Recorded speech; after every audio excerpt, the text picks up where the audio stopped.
Friends, welcome to our channel nine numbers. Bigg Boss హౌస్లో సీత కొత్తగా chief అయిన సంగతి తెలిసిందే. దీంతో మరోసారి 2 క్లాన్ సభ్యులను టీమ్స్ సెలెక్ట్ చేసుకునే ఆ ఛాన్స్ ఇచ్చాడు బిగ్ బాస్.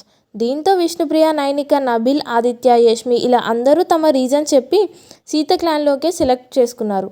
ఇక సోనియా, పృథ్వీ మాత్రమే నిఖిల్ టీంలోకి వెళ్లారు.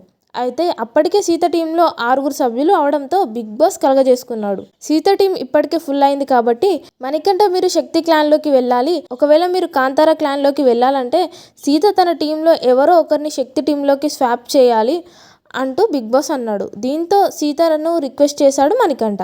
కానీ తన టీంలోకి అందరూ ఇష్టపూర్వకంగా రావడంతో వాళ్ళని స్వాప్ చేసి హర్ట్ చేయలేనని, మరోసారి అవకాశం వస్తే తన టీంలోకి తీసుకుంటా అంటూ సీత చెప్పింది. దీంతో తప్పక మణికంఠ నిఖిల్ టీంలోకి వెళ్లాల్సి వచ్చింది. ఆ తర్వాత చివరిగా ప్రేరణ మిగిలిపోయింది. దీంతో ప్రేరణని కూడా మణికంఠకి చెప్పిన అదే సోది చెప్పాడు బిగ్ బాస్. కానీ దీనికి ప్రేరణ ఒప్పుకోలేదు. అదేంటి బిగ్ బాస్ అందరికీ తమ క్లాన్లో సెలెక్ట్ చేసుకునే ఛాన్స్ ఇచ్చారు, కానీ మమ్మల్ని లాస్ట్లో పిలుస్తారా, నాకు చాయిస్ లేకుండా చేశారు అంటూ ప్రేరణ అంది.